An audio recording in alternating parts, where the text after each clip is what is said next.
by a storm. Brian. Wow. That's profiling. That was through, but profiling. Pledge allegiance To the flag of the United States of America, and to the republic for which it stands, one nation, under God, indivisible, with liberty and justice for all.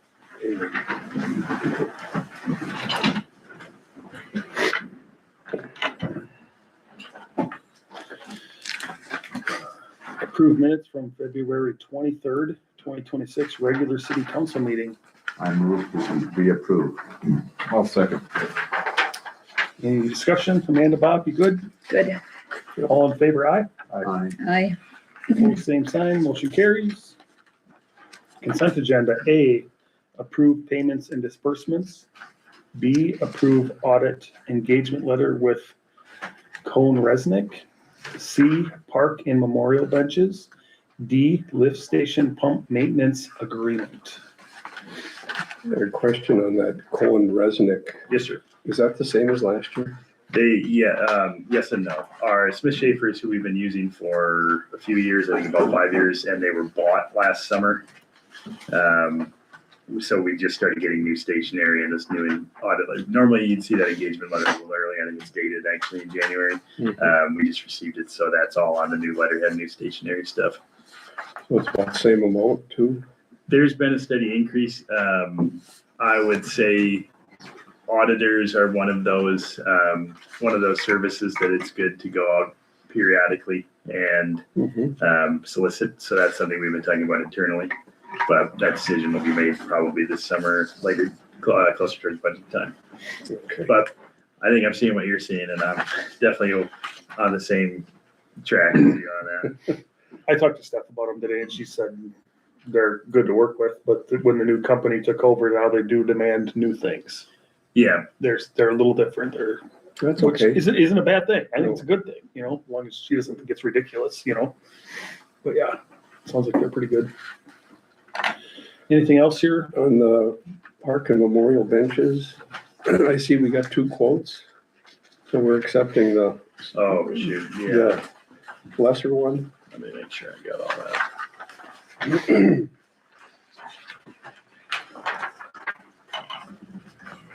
Okay, so the report is recommending the quote from EFA. Okay. Yeah, quite a bit less. Yeah, that one is a bit of a surprise. But I do see that they don't have sales tax on their quote, and the other one did, but I'm assuming there has to be sales tax. No, No. we'd be tax exempt on that, and Oh. it's still quite a bit different there. Even with the sales tax removed from the other one, we're still looking at Right. $100 apart. Correct. Something like that. These guys are good to deal with, Casey? Yeah, yep, EFA, we use them for all our street signs, posts. They act as our vendor for the poly steel benches made down in Northwoods, Iowa. Gotcha.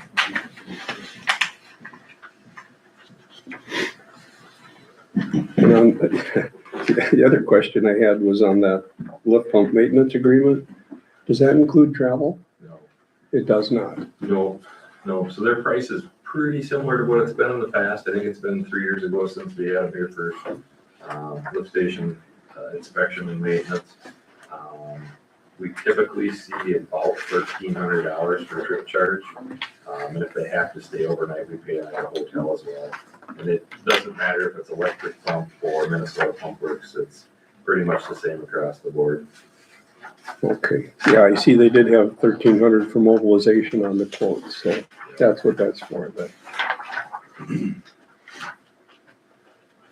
I'll move to approve consent agenda. I'll second. John, Dave, you guys good? All good, yeah? All in favor, aye? Aye. Aye. Opposed, same sign, motion carries. Public comment. Good? Case, you're up, man. But just a couple things tonight. Wednesday, our public works staff will have their annual MSHA training. Houston County hosts that down at the new building here in town. They bring in training people from Southeast Tech, provide that training for us. So we just What's MSHA? it's mine safety hazard training and awareness. So basically, any of our guys that pull in any kind of quarry or any kind of pit have to have that to be in there if they get out of their truck, stuff like that. Hazard training, aware training, things of that nature. So that's one day deal here on Wednesday every year. Street department, I guess, might have seen the sweeper out today, day one of the season of sweeping, so getting things cleaned up. I'm sure it took a lot of dumps. Yeah. Yeah, no kidding. There's a lot of sand from a lot of snow events here this year, so, A lot of leaves and yes. mud and, Yeah, for sure. The sewer plant, let's see here. A few weeks back, we had received 2 letters of warning from MPCA. First letter was a result of some discharge violations we had from October 1st of 2023 through February 5th of 2026. We were still running the old plant, shouldn't have been, July of 23, we should have been in the new facility. They're just warnings, and Craig Nelson, our wastewater supervisor down there, took care of the response letter, explaining that we're now into the new facility. We've been meeting our limits very well. So that was enough to satisfy the MPCA. And then the second one was, we're supposed to do calibration twice a year on our effluent meters. And, we were told that we were supposed to be in our new facility, and it just never happened. So we did not get the calibration done for the second time of the year, and I think it was fall of 24. So again, a letter of warning, and then satisfied that with new facilities, that things are working well. We're on our regular 6-month rotation to get it done twice a year, so all is well there, and that's what I got. Jake? Okay, I just have 4 or 5 things. Last week, one I want to cover is I met with a guy he works at the U of M named Ben Winchester. He's a researcher about public policy, and he just got a grant to study what they're calling institutional housing, which is not a very great name for it, but it's when an organization like the local government gets involved in housing projects, that type of stuff, and what can be done. He showed me some really kind of eye-opening stuff about what they've done up north and other places. Otter Tail County is a really good example for when the government gets involved in housing and how affordability follows and how these projects actually happen, and then the tax base that's created. So I'm going to try to get him down here in the area. He said he's very eager to come speak to people in Houston County and just kind of talk about that. He's really interested in the things that we're working on. Next with that, I applied for a grant from the Minnesota Housing Partnership that would do technical assistance for a residential development, which is, it's on a rolling basis. So I'm really hoping we get that and just kind of make all this stuff possible as we get closer and closer to trying to get our housing development going. On Wednesday, the mayor and I are going to go see Representative Davids for City Day on the Hill. Quite a few other people there. We kind of have a later meeting, so we'll be there all day. Hear from quite a few people, a lot of league representatives, all that. It's always a good time. And then the EDA is hosting a Celebrating Entrepreneurship meeting on March 19th at the Four Seasons. And then I'm very happy to announce that we got another $200,000 for Warrior Ave for that extension project this summer. And we're in for another very large state grant that will be announced on March 30th or sooner. We're hoping for another pretty high 6 figures on that one. We applied for 1.2 million. We know that's not going to happen, but if we got around the $700,000 or $800,000, that would mean that this road is more than half paid for, quite actually 3/4 paid for, and then we'll see how cheap we can make it. So just very, very excited about that project. Looking forward to getting that done. Great job with that stuff, Jake. It's a big deal. New business? Anybody got anything for Jake or Casey? I guess that kind of, we're good. 2025 Police Department Report. Thanks for inviting me to your council meeting. I appreciate it. Thanks for coming, Chief. No problem. Jake asked me to put together a 25-year review, and we haven't done that in quite a while. And the mayor's been very, very progressive about being with us on Mondays, and really, really like how we got a really good continuity going with Jake and the mayor. John came to one of them. Certainly anybody that would like to come individually with the mayor, please do. Fire Chief Windjam was there, Mike, myself, Jake comes when he's not busy, the mayor, so it's really went well with how we've been able to work together and some eye-opening things and some not so exciting It was things. great. John got to ask you questions he's been wondering about. Yeah. Yeah, You know, I appreciated your questions and thanks for coming. So our 25-year review, just a little bit about the department. We have 5 full-time officers. You guys know that. I put down how long we've been here and it's gonna age us. So, total law enforcement for me is 29 plus years, will be 30 years in December. Sergeant Stemper's 25 plus, Investigator Rasmussen's 10, Officer Pearson's, 20 plus, Officer Davis is 6. Pal is 2 years. When Officer Miller, Chris was here, he had just about 3 years. And then of course, Chris departed in January to go back to Minneapolis. So, I don't know how much fun Chris is having right now, but, and then, you approved Gretchen and when she will be taking her post test here in March and then she's brand new. So, for 2025, we had 2,011 total calls for service, which was down from 24, which was 2223. I broke these down. There's 347 pages of our incidents that I broke down into different categories. Community service calls is one category. It's parking complaints, 911 hangouts, permits, door checks, general assistance with school activities, so on and so forth. Any public assist that you can think of, auto unlocks. We had 809 of those. So that's a really big part of our job is working with our community and, we provide, the auto unlocks, a big one, door checks, we do some inspections if they got concerns about safety, some of our businesses. So we help out with that. We had 265 traffic stops. Agency assists, and that consists of both law enforcement agency assists as well as ambulance, fire. Any of the larger search warrants, so like we worked with the BCA, we worked with the FBI, FDA on some smuggling stuff. Those are all agency assists for us. We had 196 of those. We respond to the majority of the medicals, even if they're outside the city limits and our ambulances go in there. Some of our medicals require a lift assist. We have a few, not so many in there. We still have a few people that if there's a medical at their place, an officer, whether it be a county officer or city officer, responds because they get kind of cranky. So we did 168 medicals and 19 funeral escorts last year. Under civil, we had 17 civils, and civils are like standbys. So like if on a domestic, if you're court ordered that get stuff out of your house and you can't go there alone, we'll have an officer go with standby.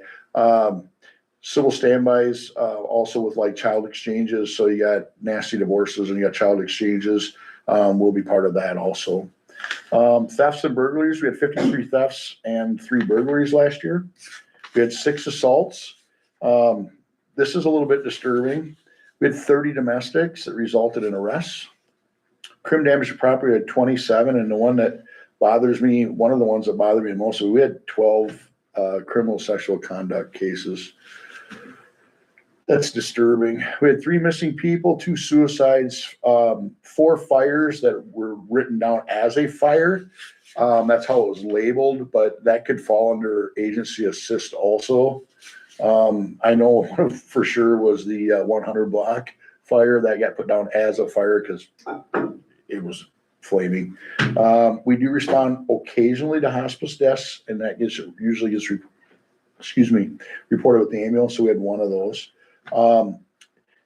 The big number, 2 big numbers that are concerning that went up from 24, mental health, trouble with party, harassment, suspicious activity. So our mental health case, 211 of them. That's up. We were under 190 last year. We're up to 11. That bothers me a little bit. We deal with a lot of mental health cases, and where my officers have probably one of the biggest things, besides being at domestics where it gets kind of dangerous for my officers, mental health cases are huge for us because you just don't know what's going to happen. And then we had 65 juvenile cases last year. That's a huge number. That's up almost 28. So that was surprising. We're down in overall numbers, but we're up on the ones that I really don't want to be up on. I'd rather be up on our community policing numbers and doing more of that, things that we do at the schools. We're in every single school. Every single school has great lunches. They all have really, and they love when we come and have lunch with them. We do go eat with them. It's really fun, just so you're aware. We're in our schools on a regular basis. We work with our students. I do the driver's ed stuff. So I'm out teaching the laws and rule, what to do for accidents on a regular basis. I also have been out and I've done some teaching of the economics class. Not recommended, but I do teach some economics. So I like budgets. I looked at January and February calls from last year to this year. I'm not really sure what's going on, but in 25, we had 314 calls for service in January and February. We're at 396 this year. So we're up a substantial amount.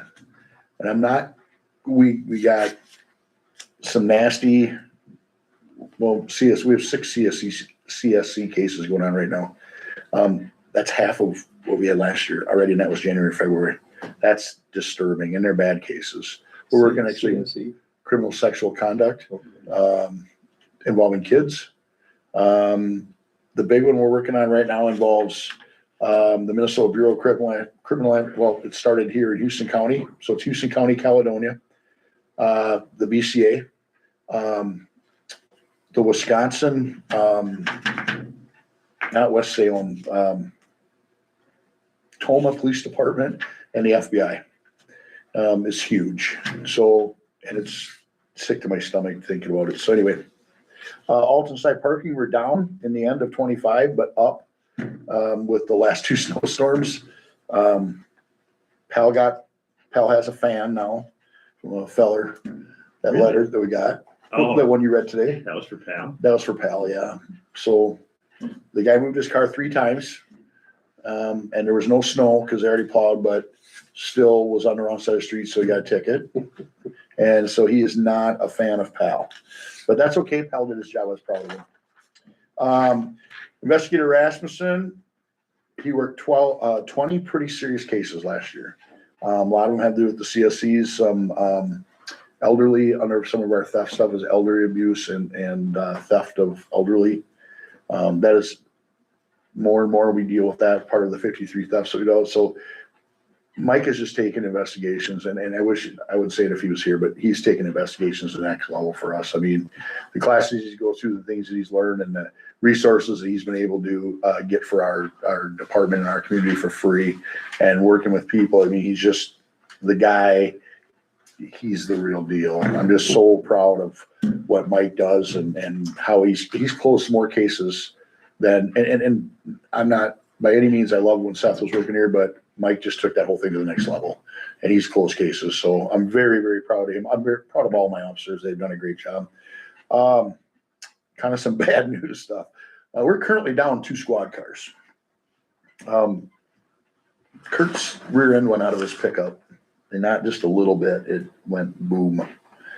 And Todd had to come down I went to Eitzen to get my sidearm, and 1.5 miles outside of Eitzen, the rear end went bye-bye. That was kind of scary, but so we're working on that right now. Then the other one, obviously the transmission is out, but we got an idea for that. That what we talked about is identical match to what's in the other one. So just food for thought about that. One of the things that our guys wanted to say thank you to you, Mayor, is, you know, you were very, very on top of the training and pushing for training. And I just, these guys are getting training that's, I mean, everything that I've been sending them to is something that they're going to use here in Caledonia, is benefited our department. And they've all just stepped up and said, yeah, I'd like to go to this training. Can I go? And they've been finding Midwest Counter Drug Task Force puts on free training. It comes out of Iowa, and they go all over the Midwest. And our guys have been able to go to some of those classes. Pal just went to street crimes and traffic interdiction. And I don't think people realize how much drugs come through Highway 76 and how far it gets when it comes through here, because it's going to Duluth. It's crazy. So, Going Duluth. to Duluth. Yeah. How do you know that? Because they've been able to track when they're stopping people along the way and they're making arrests, and it's like, where are you coming from? A lot of them are coming from Missouri to all the way to Texas. They're going to Duluth. Duluth is a huge distribution hub. Yeah. It's just crazy. I mean, you would think, what's in Duluth? Ice, snow, crappy roads, but it's Duluth. So Metro, obviously there's stops along the way, but Metro. So we appreciate the training. We were able to purchase our last 2 radios that we needed. So the police department is up to date on all of our radios and we're good for a while. So other than that, that is my year in review for you guys. Tell them about the mapping thing you're doing at school. So CSG mapping. So this is something that I got put on when I became a county commissioner. I got put on the Southeast Regional ECB board, which is Emergency Communication Board. We were able to secure at least in all the districts got different parts of the grant, but we got $6.8 million for our school mapping. We just did our school mapping last week. The representative from CSG come down. She mapped our whole school. Our school is probably well advanced as far as 4 schools. all of our schools. Yep. We're well advanced in our maps and how we've got things laid out. I mean, you could pull up any map of any one of our St. John, St. Mary's, the elementary school and middle school, high school. You could pull up a map right now and we're ahead of the game. I mean, it'll tell you where every single fire extinguisher is, where the AEDs are located, where the water shutoffs are, where the power shutoffs are, where your main power comes in, where your 760 power comes in. This CSG mapping program, what this will do is if there's a medical and say A109, it will literally, it'll come into dispatch and it'll map to exactly there. So our ability as responders now, whether it be ambulance, fire, police, whatever, say you're going to use door B and you're going to be to the right and A109 is going to be around the corner. It's going to tell you exactly how to get there and what's going on. And it can differentiate between what kind of call it is. If it's a medical, if it's a active shooter, if it's a disturbance call, it will literally break it down for our dispatch and it'll show this stuff. So this is a grant that's the entire state of Minnesota is doing it in our primary education.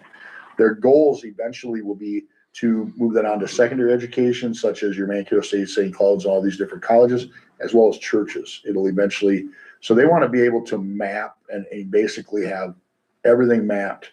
So it's easier for all of our first responders to be able to respond to those calls with, because sometimes time is of the essence. So Does the ambulance have that mapping also? it is part of the ambulance, the fire, everybody will have it. So it goes into dispatch. It's going to tell the ambulance, go to door F, which is the shop door. And it's going to be the call is, somebody got cut in a bandsaw. It's door F right inside the door. I mean, it's a slick deal. So the rack is the opposite of our ECB, which we're on. The rack is all the sheriffs for the region. And so this is a collaboration between the sheriffs and all of the county commissioners throughout our region over here. And it's been a really fun project to be a part of, just because it's just going to make it, especially coming from when you're on the police, as a police chief yet, how much more efficient we're going to be is just crazy. I'm excited about it. So that's one of our big exciting things going on. Anybody got anything else for Kurt? Thank you guys. Appreciate you. Thanks, Chief. We appreciate you. Thanks, Guys, take care. We're out the back door. Thanks, Kurt. Back to the guy. I parked back there. Approve Egg Society Dairy Barn. Okay, so yes, Egg Society up at the Houston County Fairgrounds. It is the large cattle barn. If you're heading up in there, there's the rabbit shed and then the shop. And then the crutch arena, and then it's the big long dairy and beef barn. So with these guys, they're kind of unique as part of the Historical and Egg Society up there. They're actually exempt of all local law pertaining mostly to ordinance, I guess. So essentially, you're going to tear that whole building down, rebuild it with a new one in its same footprint, and then it sounds like that'll be up and ready to go for the fair this year. And then after the fair and prior to the next fair, they plan to get 2 bathrooms built in there since there's no bathrooms on that end of the fairgrounds. And then their milking parlor that's currently in the oldest dairy barn on the northeast corner will move down to that building as well. So there you have water on site, ran into the building. Currently no sewer anywhere over that way. And what they're looking to do is just install a holding tank for, waste from that milking parlor and 2 restrooms that get used for 4 days out of the year. So basically what we're looking for is to waive that sewer connection and allow them to have a holding tank. So if the holding tank is only used 4 days a year, whatever is in there just sits, or do you pump it out? They would pump it out at the end of the fair. Okay. Yeah.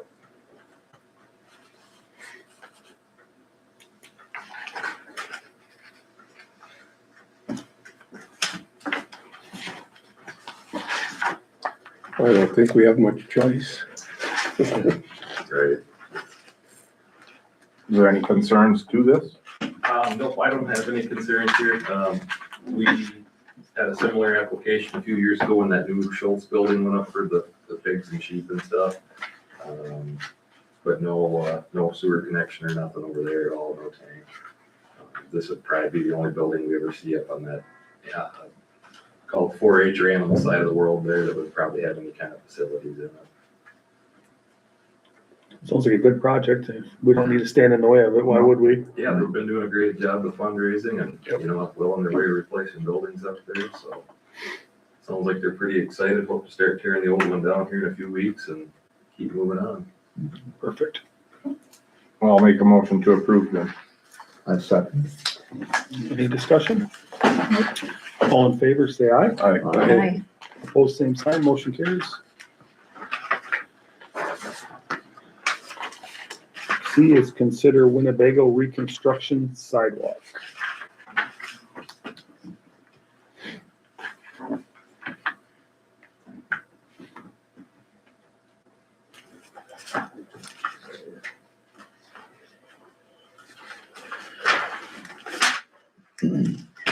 Anecdotally, I talked to a person who lives on Winnebago who in the past has been critical of a lot of things in town. And he was perfectly fine with this idea, he said. So basically we want to talk about the Winnebago, the street reconstruction project plan for next year. Sidewalks are one of the biggest questions that we have. Just what you're thinking as far as if you want to run it on one side, both sides, you don't want to do it at all. And then Casey, you can do the background there. Yeah, I'll let you run through that there.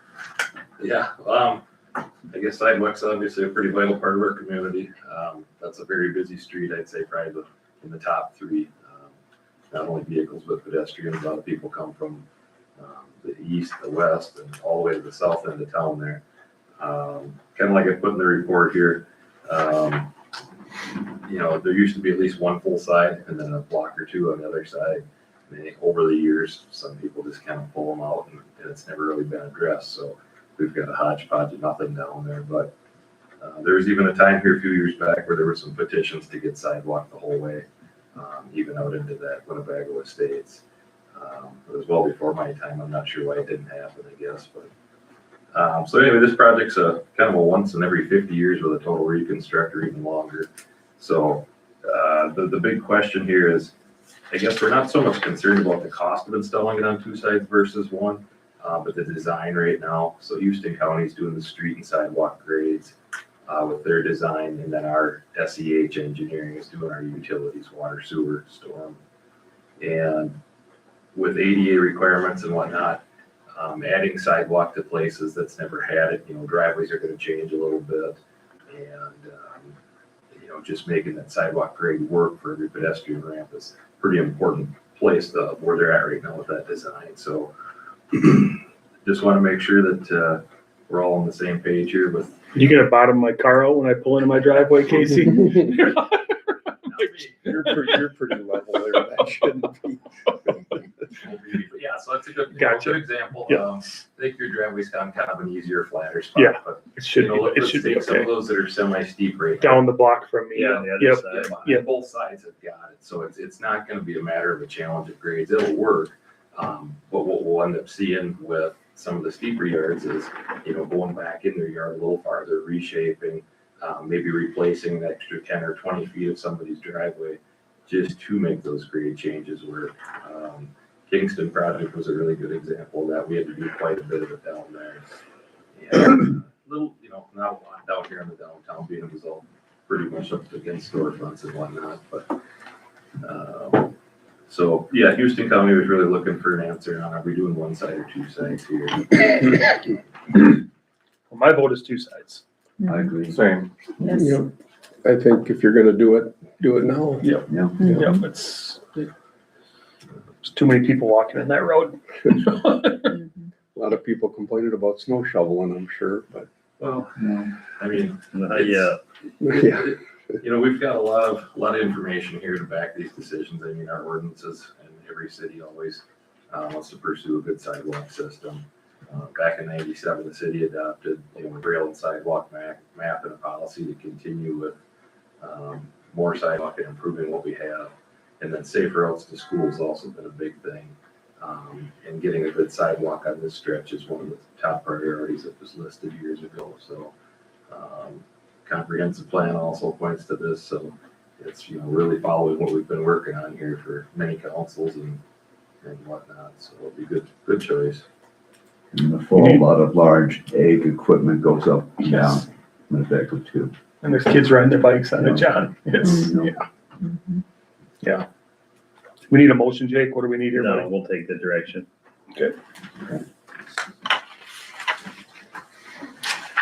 So the city's gonna pay for, homeowners won't pay for anything. I would say all technically that's to be determined, but we are gonna try to do it with no cost. We have the reserve to support it. It's just a matter of, I can't say that that's how it's gonna go down until all those motions are made and that everything, but that's the plan, yeah. That's another good point. Thanks for bringing that up. So with Houston County, maintaining that street area, they get the state aid dollars. So they'll put in the corners, all the pedestrian ramps on the project. And then we just pay for the straight sections, or us and whoever you guys end up deciding is gonna do what with those. So we're just voting now on doing both sides. Well, what we need, so they're in the process of designing it right now, and so we need that question answered so they can finish that. But we can do this by consensus, so and just every one of you saying that that's what you want, I don't need a motion. Good. Overtime reports, pay period February 16th through March 1st. Be a little overtime on these, huh? Couple snowstorms. Yeah, So when you say plowing reconnects, what's the reconnect? that reconnect was because Matt Blocker is the electric foreman. We had 2 or 3 kind of cases, disconnects from the electric farm where we disconnected power and then they were reconnected that same day, just because some money came in. So we had one in particular where Matt did 2 back to back, and we got lucky that he was still out there when I called him the second time. Otherwise, that would have been 17 and a half hours instead of 16 and a half. But they were just after hours reconnects because the money came in at 4:30 or 4:50 and I was still here. So we did it rather than push it to Tuesday morning, that type of thing. Good job, Jake. Old business none. Next regular council meeting is scheduled for Monday, March 23rd, 2026 at 6 PM, and I will adjourn the meeting. Thank you for coming.